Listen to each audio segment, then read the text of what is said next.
You're being lied to, not by governments, not by corporations, but by your own primal brain. The greatest illusion of the modern world is this single soothing word, stability. We spend our entire lives, from the first school bell to the final mortgage payment, desperately chasing a comfortable, predictable flatline. The white picket fence, the 401k, the guaranteed 2-week vacation. This is the golden trophy of the American dream. But here is the shocking truth. The pursuit of absolute stability is the most efficient way to achieve absolute mediocrity.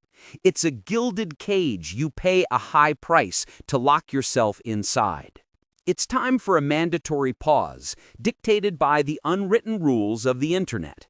This video is compiled from various sources and analyzes widely recognized psychological concepts. If you have additional information, data, or personal insights to share, please leave a comment below. Now, let's unpack the psychological trap. Why do we crave this flatline? It starts with loss aversion. Psychologically, the pain of losing something is twice as powerful as the pleasure of gaining something of equal value. So you have a mediocre, soul-crushing job. The paycheck is predictable.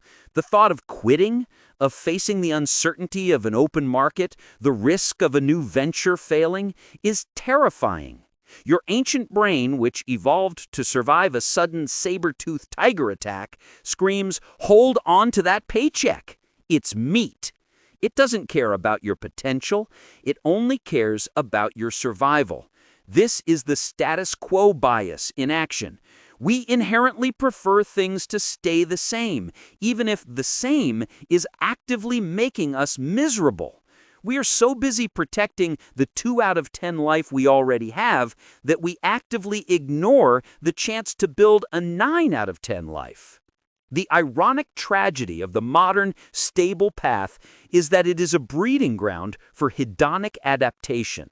You buy the new car. The feeling lasts 3 months. You get the promotion. The excitement lasts 6 weeks. You get the stable job. The relief lasts until the second Monday. The human brain is a sensory machine. It quickly adapts to comfort, and once it adapts, that comfort ceases to be a benefit and becomes a new, higher baseline. You stop feeling good and start feeling merely fine. The problem with fine is that it's the silent killer of greatness. It tricks you into thinking you are living when in fact you are just maintaining. Think about the classic example, Blockbuster Video. Did Blockbuster fail because they were volatile? No, they were incredibly stable. They had a predictable revenue stream, a known system, and a comfortable market share. They were the epitome of stability, and that stability made them blind to the future. It's what Nassim Taleb calls a fragile system. A fragile system hates volatility, hates stress, and shatters when a disruptive force, like a tiny red Netflix envelope, shows up. Your life, built entirely on stability, is just as fragile. When the inevitable happens, an economic downturn, outsourcing, an AI model that does your job in 0.5 seconds, your entire, carefully constructed flatline collapses. True security is not found in an external source like a paycheck or a government bond. True security is found in your capacity to adapt and create value regardless of the environment. This is the essence of disruption. Disruption isn't about chaos, it's about calculated adaptation. It's the difference between a brittle piece of glass and a complex muscle. Stability is glass, it shatters. Disruption is muscle. It is stressed, torn, and then it grows back stronger. That stress, the necessary discomfort of starting a side hustle, learning a new high-value skill, or taking a pay cut for a role with higher growth potential, is the only way to build anti-fragility. You are choosing to face the volatility now, so that future volatility cannot break you. The mental shift is simple yet revolutionary. Instead of having a fixed mindset, believing your intelligence and abilities are static and therefore you must protect your current position, you adopt a growth mindset. The disruption-oriented person sees a failure, not as a reflection of their inherent incompetence, but as a data point. It is feedback that tells them exactly where to apply the pressure for the next attempt. In the stable world, failure is fatal. In the disruption world, failure is fuel. Let's talk about the feeling. Why is disruption the only life worth living? Because it grants you access to the flow state. This is the psychological sweet spot where challenge meets skill.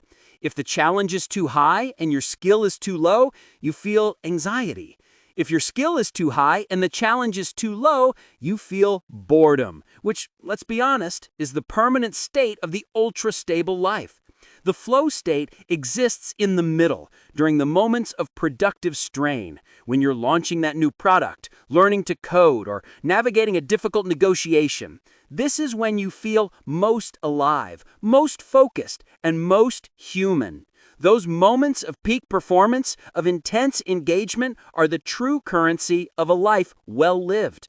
The great irony is that the biggest risk of all is taking no risk. You are effectively betting your entire future on the idea that the world will stop changing. Look around at the rate of technological acceleration. The world will not stop. It is speeding up. A stable career that pays $80,000 today might be replaced by an AI model that costs $80 a month next year. The person who adapts, who constantly seeks the uncomfortable edge of their abilities, is the one who will not only survive, but thrive. So how do you inject disruption into a life built on comfort? You don't have to quit your job tomorrow. Start with the 1% rule. Your focus should shift from tenure to skill acquisition. Allocate an unstable hour. Dedicate just 1 hour every single day, no exceptions, to a high-leverage skill that is not required for your current job. Learn to build a website, master advanced data analysis, or learn how to write copy that sells. Embrace calculated discomfort. Actively seek projects that are slightly outside your comfort zone.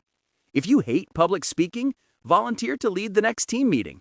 If you hate numbers, be the one to analyze the budget.